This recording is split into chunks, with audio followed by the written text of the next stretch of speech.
Shogo popping off in the enemy base. They're going in onto Winnie. They're going in onto Slew. It's the matchup you've all been waiting for. Tuesday, USD going up against Maryville in the finals. Is just a complete and utter dominating performance. University of St. Thomas 3-0 over Slew. 1 year ago, St. Louis University fell to the University of St. Thomas as the latter went on to win their second consecutive CLOL championship. They meet again in 2024, familiar foes clashing in a familiar place once again, with only one shot at the trophy remaining. Shogo watching his championship aspirations fall by the wayside. Nexus exposed. Sturdy on top. Slew hates the way that you walk. They hate the way that you talk. They hate the way that you play. And they are moving on. Full-time fight as Lexo. Oh my goodness! Robbie Bob, stop it! No.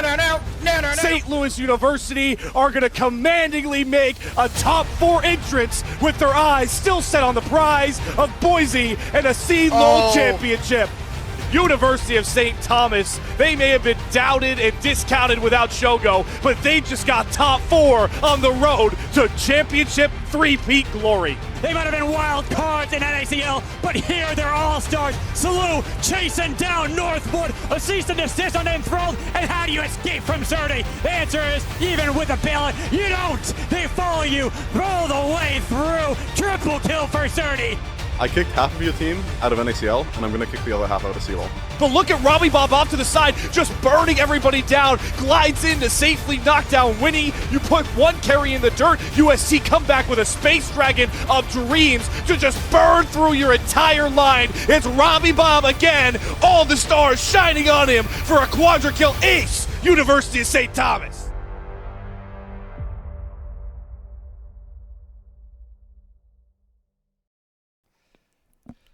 Two teams, two journeys, one final test remains in the 2024 Collegiate League of Legends Championship. We are here at Salty Runback with our lower bracket finals with St. Louis University taking on the University of St. Thomas, and we cannot wait. Welcome everybody to Salty Runback's coverage of the 2024 CLOL Championship. My name is Grapes. I'm joined alongside Hawk. We've been behind the scenes a little bit, Hawk, throughout this entire journey, but we got to be here for one last game to see who punches their final ticket to Boise. I know, what an incredible journey it has been. Over a month ago, it was a story that started with 32 teams. At the start of this year, it began with over 200. And Grapes, now it's down to 3. Maryville already waiting in the grand finals in Boise for the winner of today's match. And it is familiar foes in a familiar place, as it was said in the hype video. And speaking of telling these stories, Grapes, we could not have done it without the support of everybody that helped us get to this point. Yes, if you've been tuning in every single show here on Salty Runback or Running the Rift or any CLOL or co-stream or community broadcast, thank you so much for supporting the space. If you do want to support the project that we have been running here over the last month, you can use that link that you see on your screen right now and contribute, of course, to the fund that would go directly to the broadcasters and production staff that has taken us on this way. So make sure you go click that. There should be a link in the Twitch chat, and after all that has been said, it's time to get into this final matchup. And we have a couple of guests, Hawk, to join us here. A lot of people thought in their brackets that Ole Miss might be included here in the lower bracket finals. Well, we had to make sure they were involved in some way, as we're joined by Colomer and your Uncle Sam. Marty, good to see you here. How are you doing? hello. Oh, and me first. Hi. I thought you were gonna say Colomer first. But I guess that's more important. It's all everyone's here for you, Marty. Don't worry. Yeah, nah. It's all good. Oh, it's great to have you guys on the show, though. I Grapes maybe threw you guys off a little bit, not going left or right. But Marty, you can be the most important in our hearts. But we've also got Colomer alongside us as well. Colomer, how you doing on this fine Sunday, my friend? Doing okay. Thanks for reminding me that we were supposed to be here. We didn't get here, buddy. No, I'm doing good. Should be a good league today. Yeah, my bracket I think had Ole Miss like in this round, so I need to make sure, at least for my sake, that Well, I was wait. at least somewhat correct. Hang on.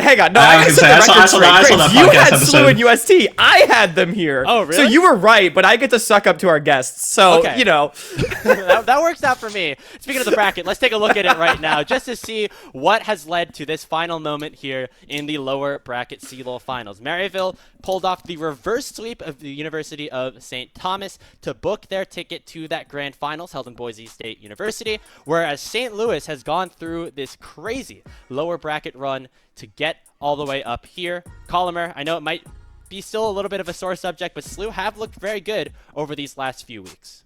No, definitely. I mean, SLU obviously is one of the teams where going into the tournaments, they got a top 4 seed. Everyone expected them to be contenders. So, yeah, I mean, obviously playing UST and getting 3-0 by them the first time these guys played a few weeks ago, obviously it was a bit of a wake-up call, and they've kind of just made a clean run throughout the bracket. Almost fell to us, but, you know, ever since then, from going down to 2, they've played really clean, so they've been playing well. Yeah.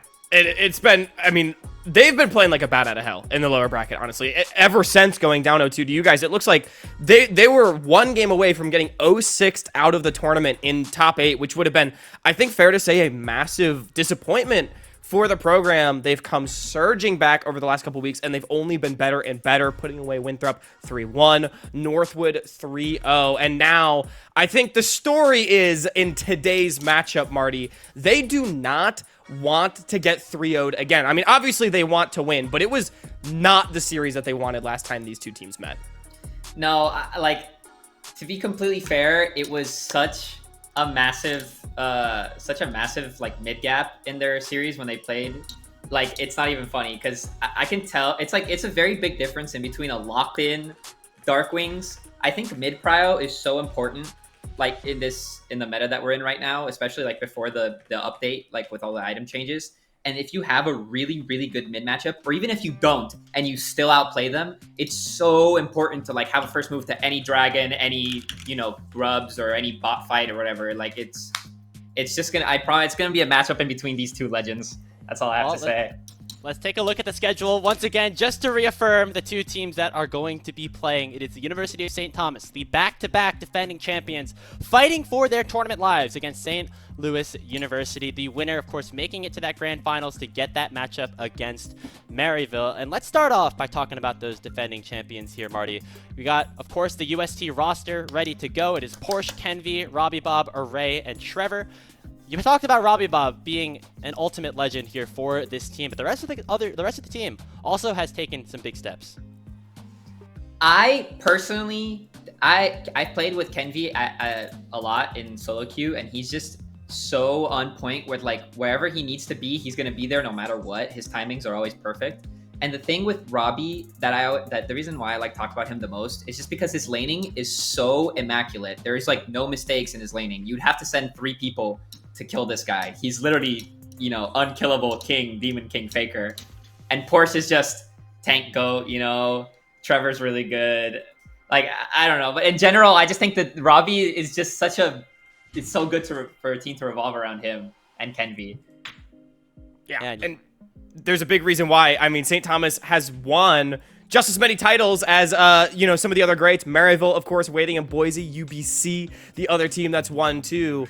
Both St. Thomas and Maryville still on that quest to win 3 championships. And Robbie Bob, he's been there for both of them so far. So is Porsche, by the way, up in the top lane. But Marty, I think you're right to fixate on that top side, that mid jungle side of the map. Kenvi, Robbie, they do feel like they have been the big carries of this tournament so far. Not that, you know, Porsche and Array haven't had their moments. They absolutely have, but they have been so monstrous, it feels like, game in and game out, and particularly, Grapes, when we look at the last time that these two teams played, it was Robbie Bob that showed up.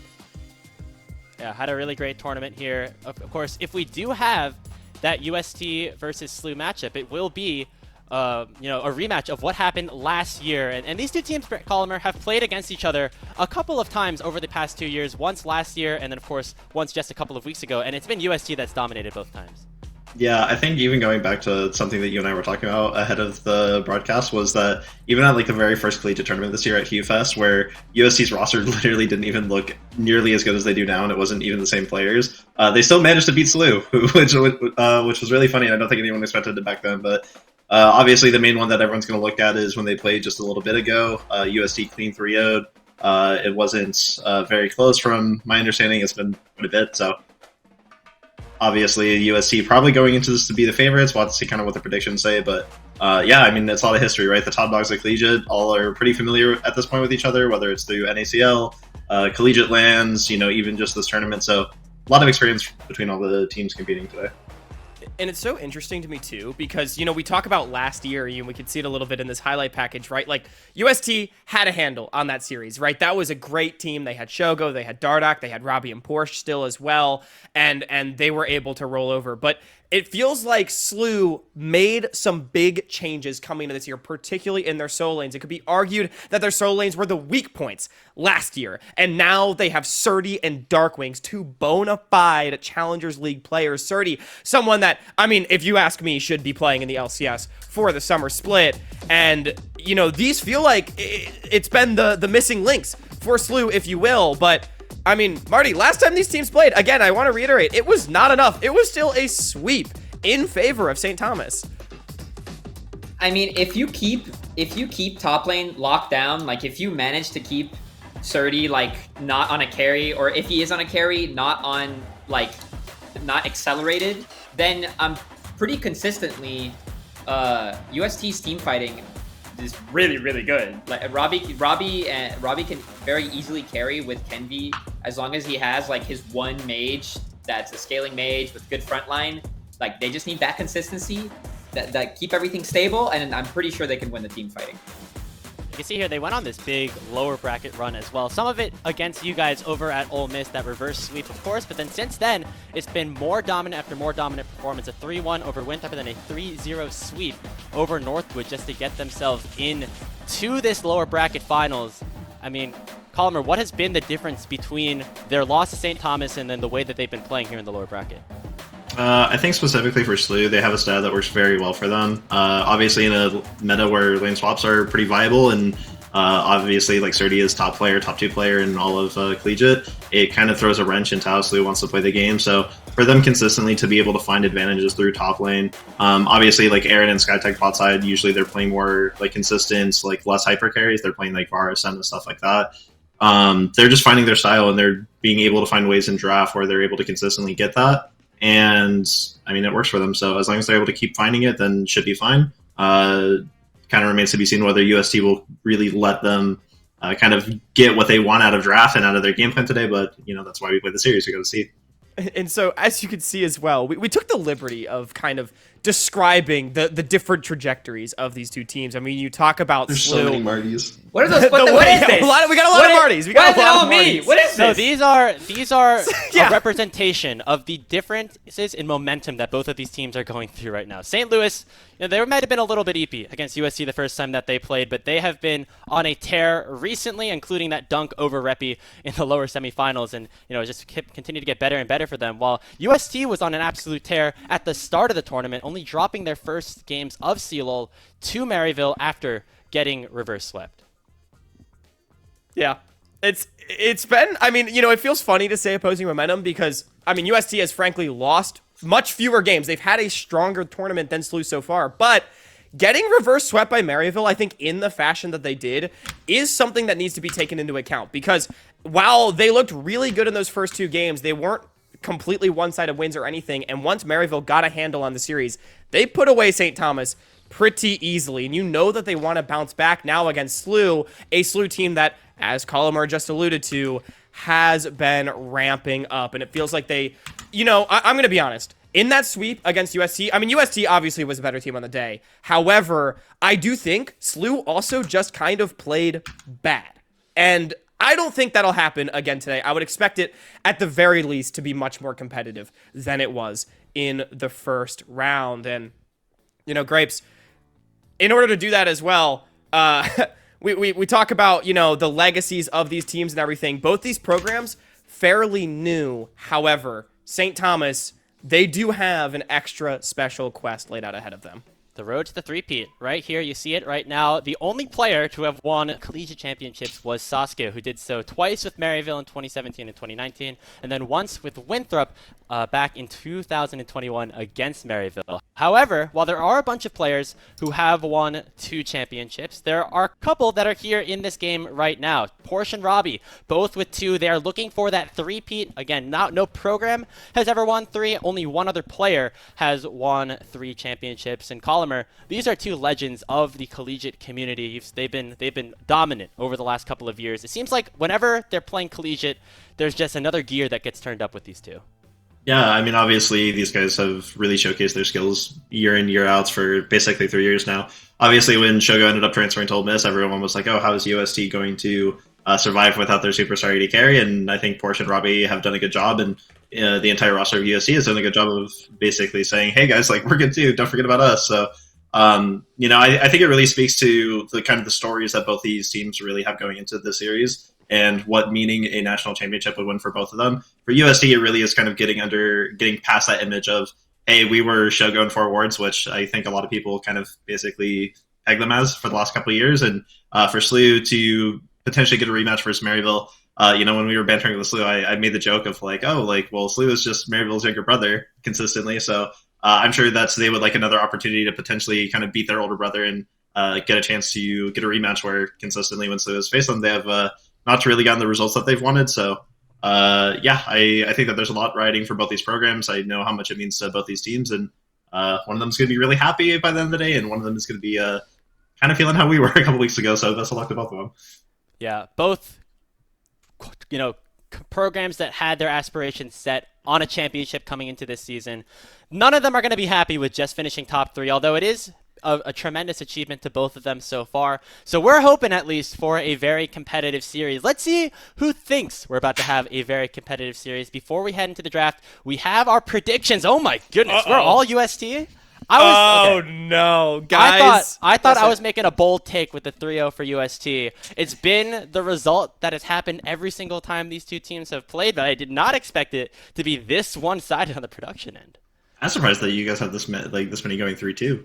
I'm going to be honest. I mean, they 3-0'd last time that they played, and UST, I think even going into the series versus Maryville, where a lot of people kind of just have Maryville winning the whole tournament and everyone else is playing for second place, they looked really good. They literally almost swept Maryville, who was the second best academy team that we had all split. So obviously, it might look somewhat alarming. Everyone's like, wow, everyone really thinks UST is that good, but I think they've consistently shown, like, yeah, this team is that good. They almost swept Maryville. That was a very consistent series, and so going into the tournament, we talked about how it's Maryville and the rest of the pack, but maybe it's just Maryville and UST and then the rest of the pack. So it'll be up to SLU to really kind of showcase that that they should be considered a contender. Just like those other 2. Yeah.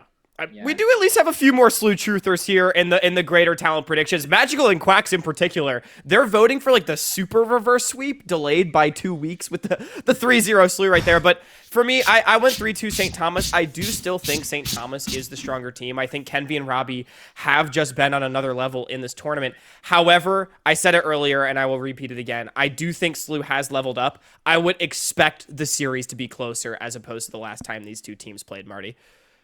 No, I mean, it should definitely be a lot closer. Again, every team can have one bad day and then completely be locked in for the next one and just show off Literally something us. incredible. Literally us.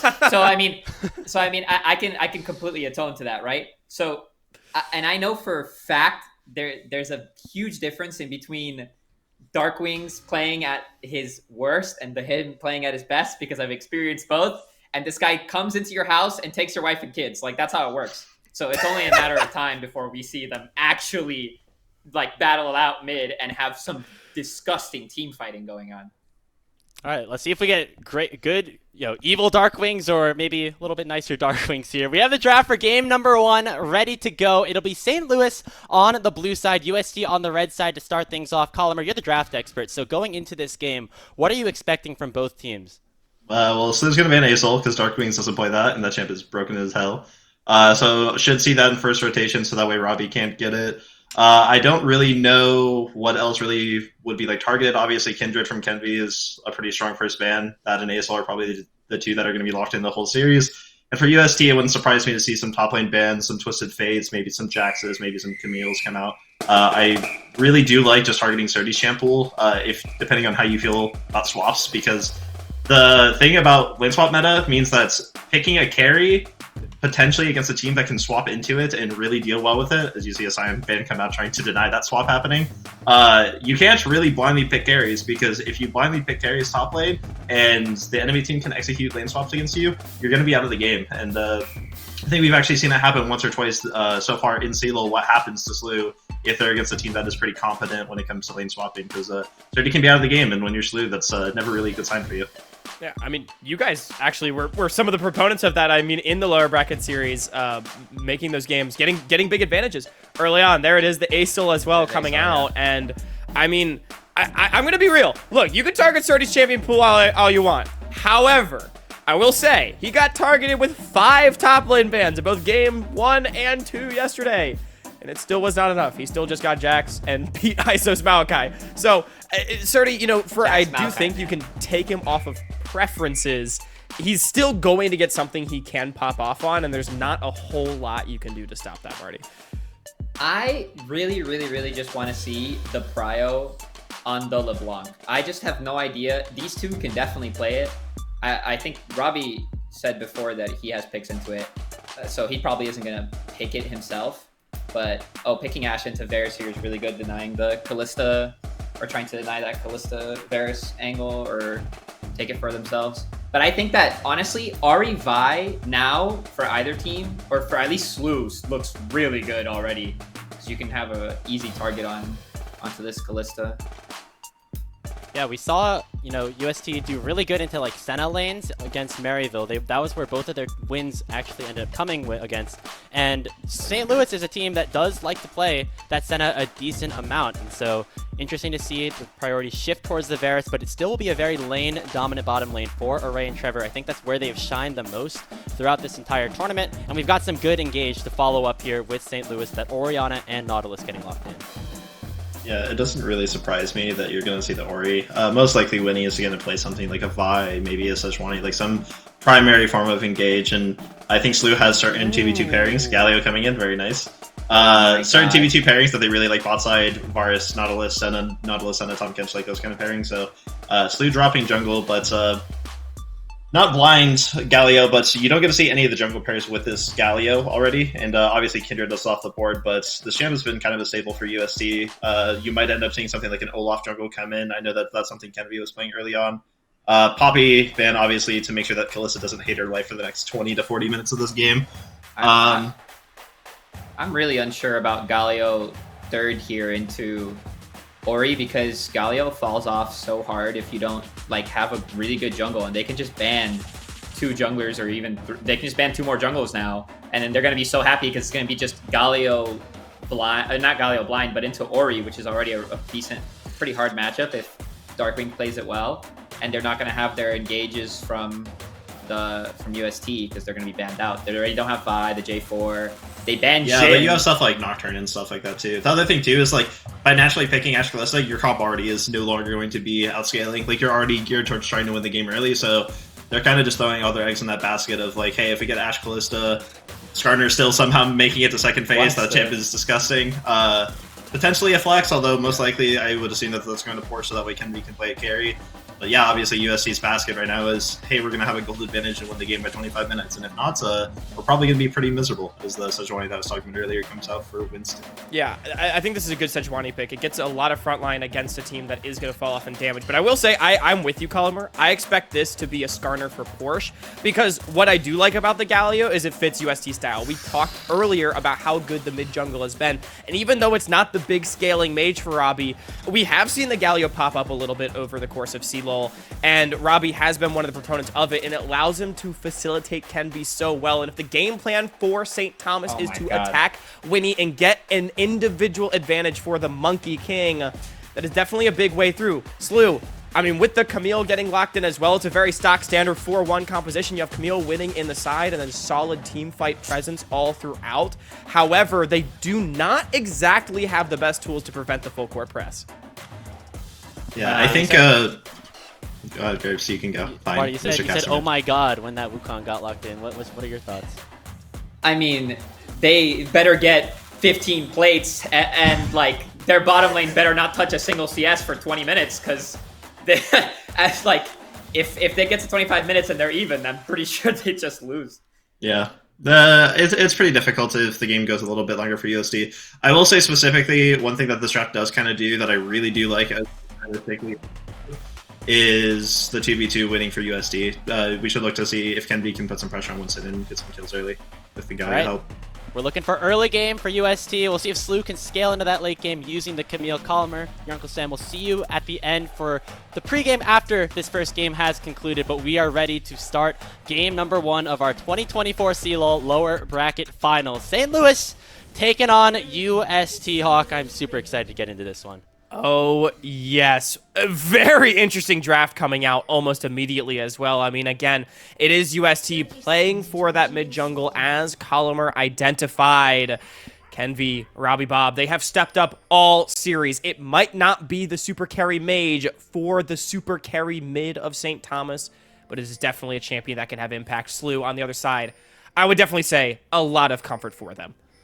Yeah, we saw the Galio actually used to great effect in, I think, this game number 2 of Maryville versus UST. That's when St. Thomas took that match point. Robbie on the Galio combined with Trevor Jarrell had some really nice engages around the Dragon Pit. That is what snowballed the mid game and allowed for UST to take control. So we're going to try to look for something similar as we start this game off, but already things off to a different start. Yeah. We have SkyTech and Aaron around the top side of the map. I think that means that we're going to have a lane swap to start this game. This is really interesting to me, Grapes. I mean, we talked a little bit about it during the draft, but Slew has not really been a team that likes the lane swap that much. And in fact, they've oftentimes got punished for it. Surdy, Anna's Camille going to be losing out a little bit because of this, but clearly Slew identifying that it is more important that they dodge the Ashe Callista 2v2 from Array and Trevor and allow Aaron and SkyTech to free scale a little bit easier into the game, even at the expense of that Camille. We'll have to see how this works out for them, because this is definitely not a characteristic play from them. Yeah, we see Surdy looking to get some vision into the enemy red buff as Kenby started off. He had to smite, so we'll be able to secure it. The thing that we have to watch in the start of this game is that, you know, because of the changes that were made to lane swaps, the team that initiates the swap on the top side will not be able to take place at the start of the game. Surdy has to go back in with the hook shot, actually. He's in a lot of trouble, has to flash away. SkyTech going to match up against Kenvi, who is level 2 and with red buff. Surdy might just go down to start this game off. Kenvi with one more auto is going to pick up first blood for UST. Yeah, big mistake right there from Surdy. He hook shots back in. It was a good idea to start hook shot at level 1, so you have the escapability. You can, you know, hashtag waste his time 2024, but he went back in. Surdy served himself up. Kenby picking up a big first blood, and that is exactly the kind of thing that UST needs to start getting their composition off the ground. And as we said, because UST and, you know, Array and Trevor have gotten free reign of this bottom side, and because of the defense on that top tier 1 for the first 5 minutes, it's been a plate already taken by Array and Trevor down there in the bottom lane. Slew have not gotten any damage on this turret just yet, so they're dodging the lane, but still losing out on a ton of gold. And not only that, it's a little bit of an unclean 3-wave from Aaron and SkyTech because they actually roamed up to try to save Surdy, so they're not able to fully crash the triple stack. It means that Porsche is able to stand under this tower and farm it up without really being at threat of getting any sort of dive when he's not on that side either, having full cleared down to bottom. Ray and Trevor, this wave is bouncing into them, which means they're completely safe. UST playing out this lane swap so well early on. I mean, unless Winnie can get some jungle camps back on this bottom side, which I don't think he'll be able to do, it is straight up an advantage early on for UST. He will be able to steal away this Scuttle Crab, which effectively means he'll have a camp advantage over Kenvi, especially because Kenvi has not but it's Winnie, Grace. finished that blue buff It's yet. Winnie. And as soon as he takes the crab, time to go into the enemy jungle as Kenvi will smite away the Gromp. Robbie's moving. A couple moving. of autos back onto Winnie, and that's Juan. knows he's got to get it out of there because Robbie Bob's on the way. Yeah, I mean, you know, Winnie just poking around, seeing if he can get something. Now, no smite on Kenvi, and he knows it. At least for a couple seconds, Kenvi able to get it back up. Good smite away, and Winnie, I mean, granted, didn't really have anything to be doing in his own right, so it's not like he's losing too much time by walking into the jungle there. Just ends up giving up that top scuttle that he might have been able to have an advantage, but Grapes, our lanes are back to standard, and 4.5 minutes into the game, UST straight up 1,000 gold advantage. That is not a good lane swap for SLU. Again, this is not a team that has functioned very well in the system, opting into it in game 1. Maybe a bit of a limit test, not working out for them. Yeah, and Porsche, you see up there in the top lane, still dominating this top lane matchup because he was able to soak that top lane XP after Surdy died. He's like 20 CS up, he's 2 levels up, he's in a great spot to start this game off. And we talked earlier about how Surdy could be that difference maker for St. Louis this time against UST. At least in the early game of this one, not going to be the case. Good roam down here from Winnie. He's sacrificing a lot of time on his jungle clear, but it does force Array and Trevor off this wave that is bouncing away from them. And so it does mean Aaron and SkyTech can catch up at least a little bit. But this is something that we need to track throughout this series, Grapes, is how SLU opts to play the game. Because Surdy, a player, you know, he's the big change for this year. He's the one that SLU hopes can get themselves to a college championship. Already has been such a big proponent to them getting to top 3. But he is not the one that SLU is playing around this game, right? It was about getting Aaron and SkyTech through the laning phase at the expense of their Camille, and it means that Surdy not really in a position to carry in this first game. And while Aaron and SkyTech, I think, have had a great tournament so far, Aaron yesterday in particular was massive in their win over Northwood. He's not often the one that you think of as being the primary carry for SLU a lot of the time. And so it is an interesting choice and something we'll need to see if SLU sticks to this or if they play around Surdy more in future games or even later in this first one.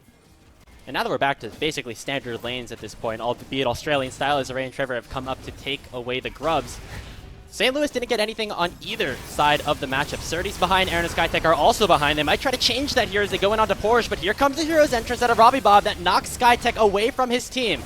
There comes Robbie, a 2-man top that can knock up one, and Winnie will go down. 1-0 so far around the grubs here, and it looks like USC going to escape as 5 unless that flash comes away. Shockwave lands onto 2. St. Louis nice can still go in. Surdy does not land the hook shot and now is in tremendous trouble. He has to flash away as Trevor's still raining the autos down. He's flashing forward, picking up that kill on a SkyTech and is still looking for more. Aaron is slowed away. Array gonna flash forward and force that summoner out of Aaron in response. Still looking for the aggressive play. Array looking for Aaron, just will not be able to find it, but it is once again 4-0 for the University of St. Thomas. But what a play from the Celts as they pull the trigger on the river fight. 5v5 just 6 minutes into the game. And Grapes, we haven't talked about it too much, but you know, this Ash pick for Trevor, it has been massive both in the tier 3 split as well as throughout CLOL. He's making big plays, flashing forward. Robbie on the Galio. I know Marty wasn't completely sold on it, but he created so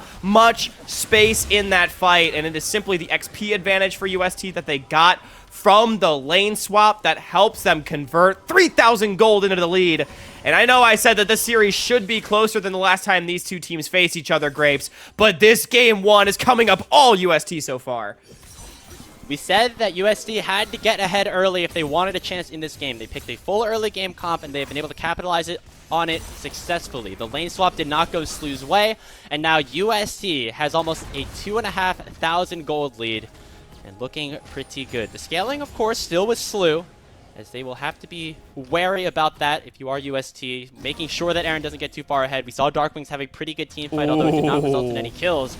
But just look at the gold right now. It is unplayable for St. Louis for the next couple of minutes, Hawk. Yeah, Array is just massive. Robbie, Kenvi, just massive. That is what you want in a full court press. The triple threat of carries already starting to come online. The one saving grace for SLU, I will say, is, you know, Surdy in the 1v1 against Porsche actually got back into the game quite a bit off of that grub play. Porsche did give up a lot for it, so it does mean that the Camille should be able to side lane against the Skarner from this point, but everywhere else looking tough. I mean, Array in particular, richest member in the game. We didn't talk about him too much in the pre-show, Grapes, but he has been a very consistent carry for UST. I would say not the X factor in a lot of their games that has been the mid-jungle, but, I mean, there's a reason why this is one of the top NACL AD carries. He seems to always manage to find big impact in these games.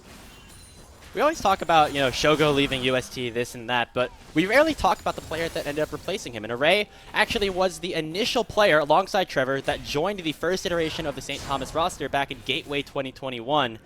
And of course, he had to move back to go towards Golden Guardians, and that allowed for Shogo to come in and have his run. But this is actually almost the iteration of the roster that UST wanted when they started their program. And we can see right now that bot lane of Array and Trevor doing so good in this laning phase and has just been so good throughout this entire CLOL season. And, you know, I think, you know, rightfully Shogo gets a lot of credit for UST's run over the years and everything, right? But it is definitely a bit foolish to act like it's some big downgrade with Array coming in. I mean, again, this is just a player that has been one of the highest profile marksmen in North America. I would say since, what, like 2021? Back in the Resolve days, Graves? Back on Barrage? Yep. I mean, Array, so brilliant. He's definitely on his quest for a first ever CLOL title for himself. Maybe helping Robbie, Porsche, Nova get their third, as we do have a bit of a scrap in mid.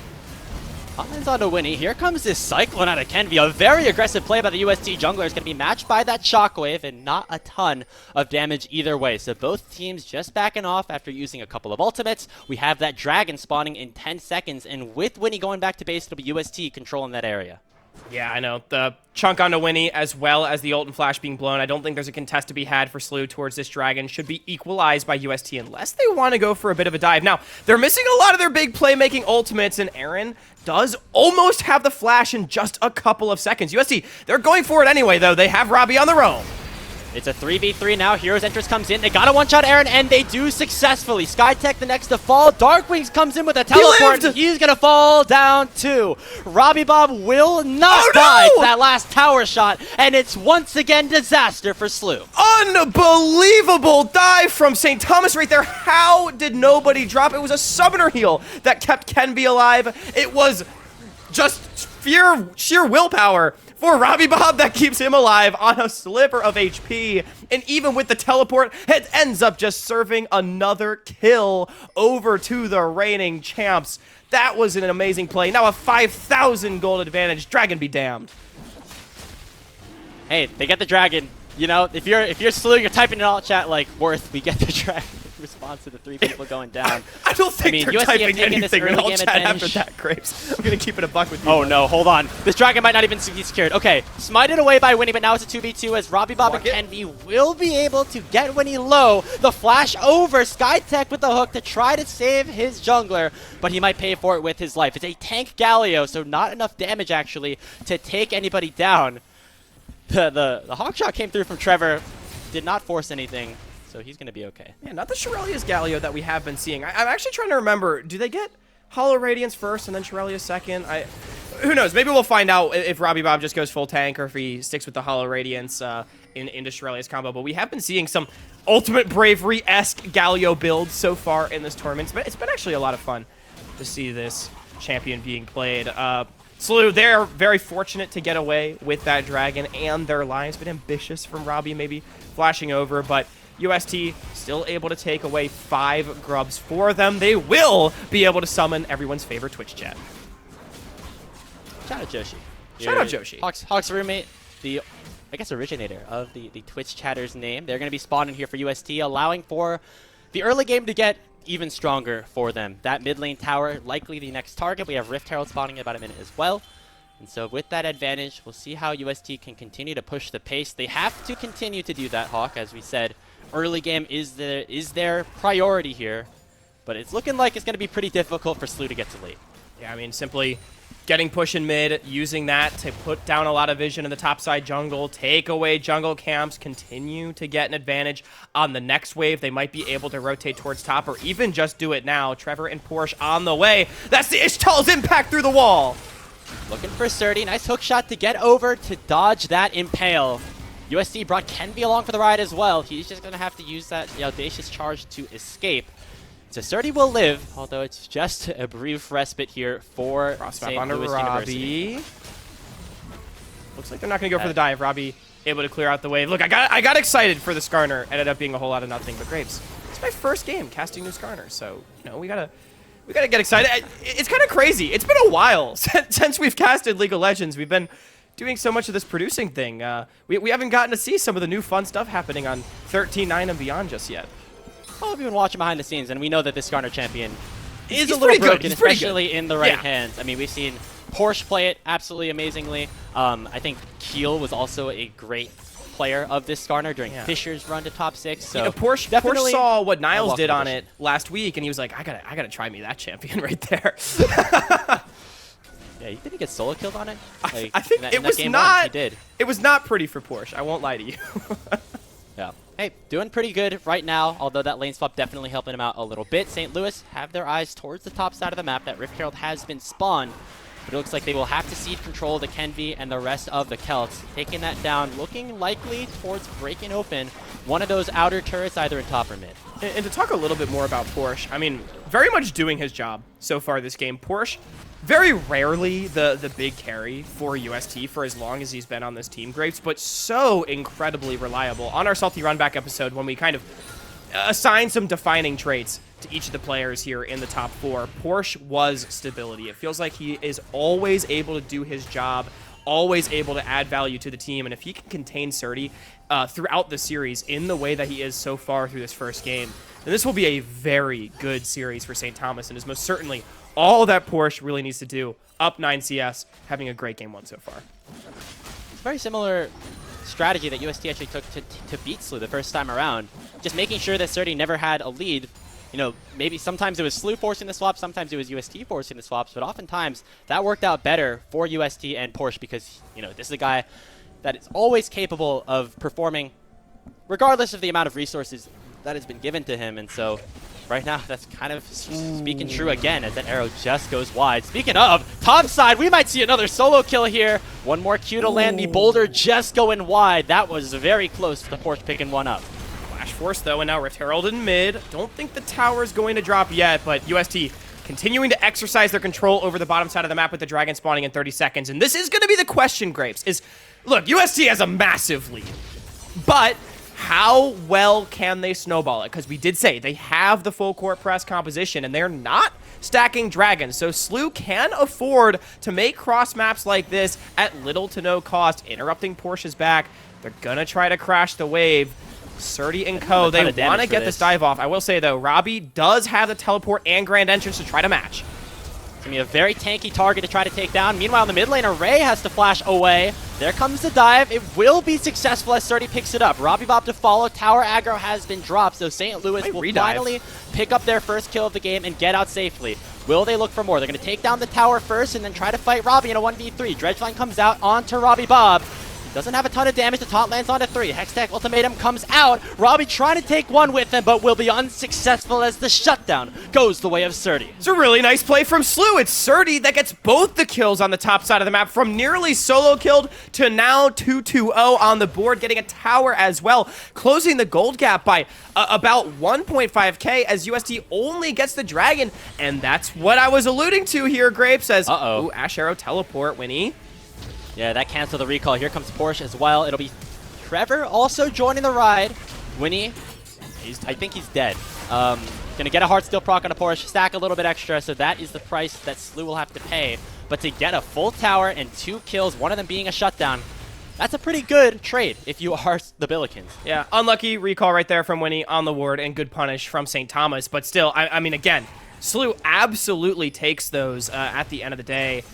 Dark Wings can hold onto the tower, it's even better. Surdy getting another one in bottom is, you know, for as strong as Void Grubs may be, Grapes, you know, they don't help you snowball the game in the same way that dragons do, because you can force fights around dragons. Slew not compelled to fight for them. Fortunately, though, Surdy is randomly dying a bit in the side lane. Yeah, it's a really nice cancel of the hook shot there by Robbie Bob, using that taunt to make sure Surdy doesn't have an escape. Almost got away, but canned him down with the crushing blow. Trade on the other side could be Porsche, as it is a 2v1. Skytick Darkwings trying to take the Skarner down. Impale will land onto both of them, trying to buy time for Trevor to arrive. The Enchanted Crystal Arrow only landing on to one, so Skytech will still survive. Darkwings picking up that kill. Looks like Porsche, though, bought enough time for Trevor and Kenvi to arrive to the fight. They will be matched by Winnie, who will try to peel for his support. Skytech will escape. Now going to Dredgeline back in. Here comes the Gallia Wall, only knocking up one. Winnie going to likely go down again, but it will allow for Darkwings to escape. Kill going over to Trevor. UST up 10-3.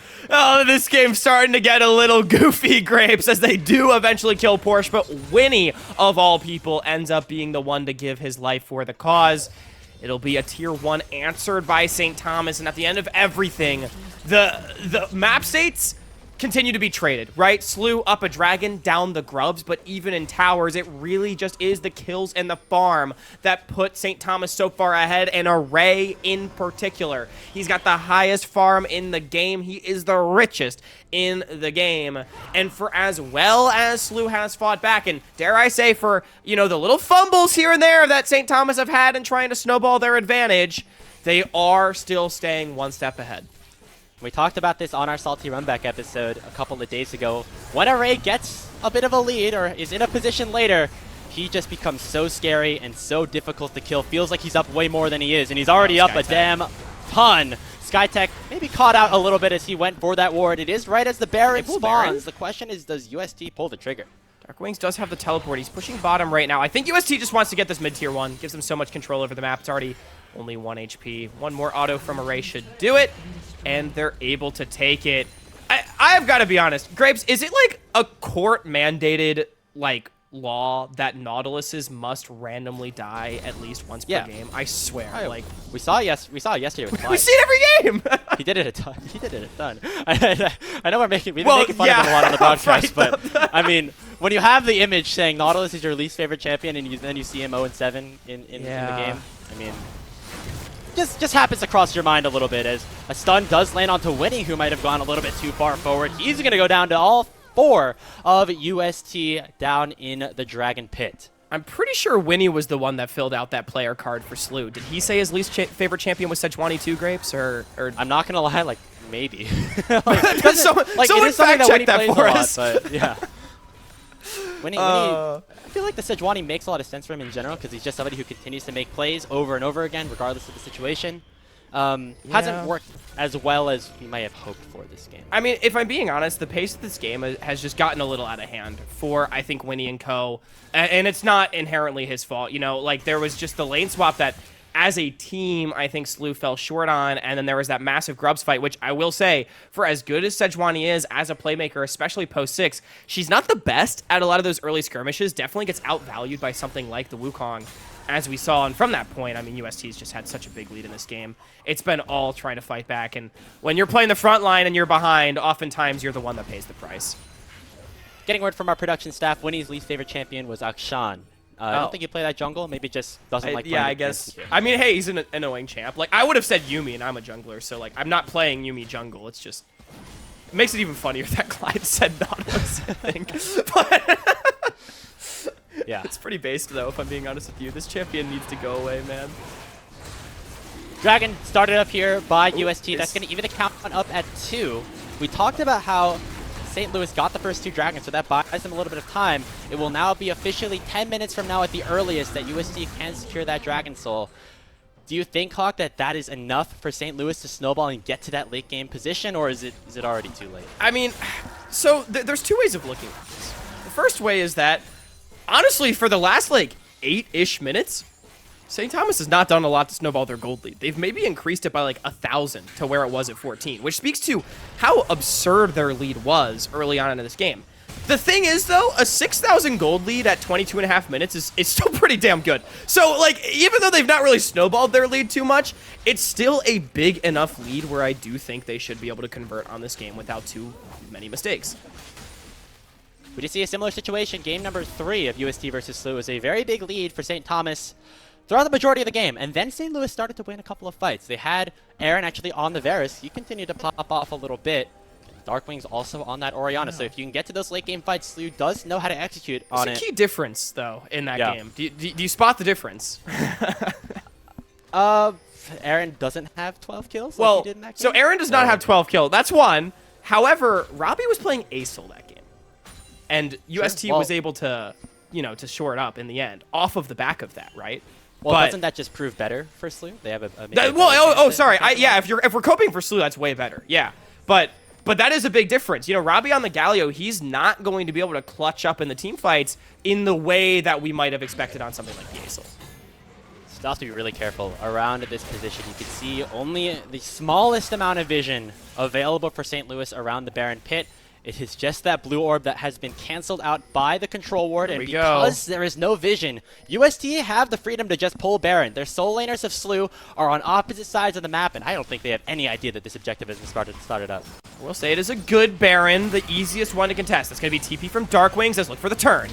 Already stunned onto Winnie. They're going to chase onto Tajwani. Engage doesn't find anybody except for the support, but Skytech will still go down. Array is unstoppable. It's a 4v5. Crucially, Surdy did not use that TP. Ended up picking up the tier 2 turret down bottom lane, and now could have an opportunity to re-engage. The Baron getting wins down here. So Winnie has to use the dash to get away. Surdy's still pushing. Opting to right now split push instead of going for the Baron. There's not a ton of damage got Winnie! yet. Impale does land onto Winnie, but the shockwave onto 3 in response. Surdy still not into the fight just yet. Not going to pull that trigger. Winnie is still alive in this situation, but the Baron almost certainly to go down. It's at 4,000 HP. Winnie not able to get into the pit, and with this Ren secured by Array, it will be that Genji Baron buff over to UST. They're going to pick up a couple of kills on top of it as well. 2 for nothing plus the Baron, but Surdy gets an inhibitor in response. Yeah, the inhibitor going to feel good, but I just don't think Slew's going to be able to do enough with it, and it's more to extend the gold advantage. TP from Robbie behind. They want to get Darkwings and Surdy. Oh, taunt lands onto 2, but look at the other side. It will be the shutdown, although only onto the Nautilus as Skytech uses his full combo to take him down. Surdy over the wall, flashes onto Trevor, and makes it a 2 for 2 in totality. Kenby and Robbie Bob still alive and still at full HP with the Baron buff in their hands, but cannot chase them down in that 2v3. So Slew still at about a 5,000 gold lead despite that Baron going over. Yeah, Slew staying scrappy. It was UST that wanted to chase, but it's the Billikens that turn it around onto them. Not only do you get the gold back, but it also delays the Baron push quite substantially from St. Thomas, already using about a minute and a half of their Genji Baron buff just to sort of reset the map. And Porsche, he is going to have some of his time occupied pre-pushing that bottom wave that Surdy was able to get so far up. And things continuing to stagnate. I want to see UST break some tier 2s with this Genji Baron to, you know, open up the map more, get some more gold, extend their lead. But, Grapes, here's what I'll say is they do not have a siege comp at all. It is Kalista and Ashe in way of ranged champions. Ashe pretty good in sieges. Kalista, not so much. It's going to be very hard to take down some of these towers. They still have that Baron buff on 3 members. It's not on the bottom lane right now. They're going to look to push down this mid tier 2, but yeah, as you said, pretty difficult for them to siege without a numbers advantage. That allows for Surdy to continue to split on the top side of the map. That tier 2 turret will melt like butter if he gets onto it with that Triforce, and so they have to send Porsche back to try and defend. Yeah, and I mean, like, UST is strong enough that they can threaten the dive with 4 members right there, so Slew is forced to give, but Surdy continuing to just trade evenly on the other side. Porsche does want to get onto him, but there's no team really in the area, and Pale Miss means I think that the Camille's going to get out. Another 700 gold. I mean, he's continued to pick up all of these shutdowns, but Slew maybe now in trouble as the arrow comes down through mid. Kenby lands a Cyclone onto 2, looking to knock up Winnie once again. Hero's entrance once still taking only Skytech, but they get the kill before Skytech goes down. 1 for nothing in favor of Slew, and they're looking for more as Array has to now dash away. That's a pretty good kill. Surdy's still on the top side of the map, Hawk. Yeah, and Porsche can't really deal with him. I mean, Surdy's ignoring him in his face, just taking the tower. Now turning around, has to fight the Skarner a bit. I think Surdy should be able to get... Oh, never mind. Okay, Skarner, he pins him against the wall and takes him down. UST, they're going to find a dragon. They're going to find a kill, but it was Kenby that got shut down in the play that UST tried to start. And I want to cast your mind back quite a bit in this game, Grapes. I asked, could UST cleanly snowball this game? And while they are still ahead, they are faltering as Slew is fighting back beautifully. They're looking really good. Look at the gold lead right now. It's in a closer spot than it was at the 12-minute mark even. It's about 4,000 gold, and we mentioned that 32-minute mark as where that soul will be up for debate and up for contention.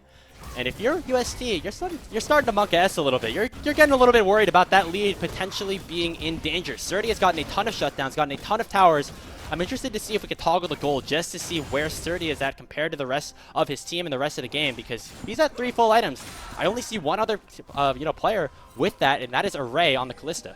Yeah, and Array, so wealthy. I mean, he has to be the carry, right? So often throughout this tournament, Kenby has been the early game carry, the bridge, if you will. Robbie has been the late game carry. Robbie on the Galio this time around, though, puts the ball in a race court to step up and be the primary, a position that this player is more than capable of doing. But on this Kalista, I mean, it's easier said than done. There are a lot of CC abilities on Slew's side to try to take this guy down and make his life hard. Skytech, though, court mandated. Oh, we almost got the hook to cancel it, but yeah. It's in its contract, actually. You know, Skytech rejoining Slew, that he has to, you know, if you're playing Nautilus, you gotta have one of those moments every once in a while. Luckily for St. Louis, not the end of the world, right? Baron spawning in a minute and 30 seconds. Skytech will be up long before that. And the main topic of conversation, of course, once again, is that dragon that would be the Hextech Soul for UST. Yeah, I will say, Array, you know, he gets that kill right there. In the previous base, did pick up a QSS. We talk about the difficulty of carrying. He at least will be able to get out of either the Sejuani ult or the Chains of Corruption should he get hit by one or the other and cleanse out of that. However, does not help whatsoever against the depth charge. Array will be guaranteed to get knocked up by that, and you can't QSS out of the Hextech ultimatum ever, so if Surdy ever gets on top of this Kalista, he will still explode. A modicum of safety with a lot of sharks circling for the marksman of St. Thomas. Surdy looking to go in here. Porsche gonna be joined by Robbie as the two-time defending champion is now looking to target Darkwings, who teleported right into his doom, potentially. Impale goes wide. Darkwings has to flash away, but here comes Kenby on the other side. Cyclone comes out. The ultimate by winning to try and save Surdy, and it will be done so successfully as nobody dies on the Billiken's end. Lot burned, though, from Slew. Both flashes off of their solo laners for a ghost on UST, and then a few ultimates traded back and forth. I think the Celt's going to be completely fine with how that one went. It's going to make a contest towards this Baron. Spawning in 8 seconds, very difficult. Dragon Soul, Hextech Soul in 2 minutes as well. A lot of things that aren't going to be available. It was a bit of a weird play from Slew as well, because Surdy clearly is like, hey, I'm playing Camille. I can get out of this. Like, don't worry about it. But Darkwings TP'd as if it was a fight, and ended up paying the price for it on both ends. Looking at Darkwings on the Sejuani for a fight around either of these major objectives. Can he coordinate that shockwave with Winnie or Surdy as they go in? We saw it used pretty well, kind of against Porsche as he impaled one member into a couple of UST players. But Slew, that shockwave is going to be very, very important for them if they want to win a fight. Yeah, you know, it's been a quiet game for Darkwings. 2-1-2. He's actually got a fine scoreline, staying even in farm as well, but, you know, he just hasn't been able to have the biggest impact. But Grapes, he's got a hat, he's got a mask, and he's got a staff. Like, what more could you need to actually start doing a ton of damage in this game? I mean, we're at the point now where the late game carries for Slew are starting to get turned on at least a little bit. We have Surdy at 3.5 items, as you mentioned, Darkwings with 3, and Aaron already with a Rage Blade completed, looking towards completing that Terminus 3rd. So, you know, we're starting to get to that stage. The dragon spawning in about a minute, and Surdy's got to make sure that he survives unless he wants that soul to go down. UST pulling the Baron, knowing that the biggest carry for Slew is on the other side of the map. Slew is on their way, but this is going down pretty quickly. Array can be due to it fast. TP from Robbie. It's double TP. 1 to mid, 1 to the ward. They're going to try to target Porsche here in a 3v1. Aaron does a lot of damage here with that Blight and will get the shutdown onto Porsche. The trade will be the Baron, but Slew now have that numbers advantage. They go in onto Robbie, does not take a lot of damage, and uses the taunt to buffer the engage. So it will be UST going on back to base with the Genji Baron buff in hand. St. Louis taking this mid lane tier 1 and setting their eyes towards the Drake that spawns in 10 seconds. I think that was a worthwhile play for UST, even though they give up Porsche as well as double teleport. Allows them to get the Baron, and now they don't have to play for this dragon. Slew going to be forced to respond on mid-wave as it's a flash forward! Yeah, that's the engage onto Array. Yes, QSS already. Shockwave landing on his two as well. Here comes Surdy onto the main carry of UST. The engage, not enough as Robbie Bob comes in to save the day. He flashes in, lands the shield of Durand onto 3, and UST melts all of Slew without a damn chance. It is a ace for 2, and it's UST marching down mid. What a team fight! 4v5 from UST as it was a full commit onto Array. Slew wanted to take down the biggest carry on the opposite side, but in the end, they weren't able to do it. The peel from St. Thomas was just too damn good. And even though it took a little bit longer than we might have thought, UST gonna go up 1-0 in the series, Grapes. Death timer's just too long. It's 10 seconds on Skytech. That's all that Robbie, Trevor, and Kenby need to end this game. The back-to-back defending champs take game 1 of the best of 5 here in our CLOL lower finals. And there's two ways you can look at this game, both one concerning and one positive for each team. For St. Thomas, I'll start with them, the winners, right? St. Thomas, they came out, they were well prepared in the early game. They completely outmaneuvered their opposition and set up their win conditions beautifully. But they did struggle a little bit to put away SLU, and that's going to be the positive for the Billikens is SLU. They continued to hang around in that game and make their opposition's life difficult for just long enough to drag that one out. The problem is, I mean, they were completely outclassed early on, and that is absolutely something that they have to shore up, because you can't just rely on pulling a rabbit out of a hat in a best of 5 to win 3 games. You have to get some convincing early games in there. SLU needs to put themselves in a better position in game 2. Yeah, for how disastrous that early game was for St. Louis, they actually made it a relatively competitive game, right? We got to 33, 34 minutes, but UST still in a good position throughout. It was Array and Trevor down in the bottom lane that really took control for that team from the start to the finish, and it is them to set up that first game win for the defending champions. We're going to take a short break. We'll be joined afterwards by Colomer and your Uncle Sam before we get into game number 2.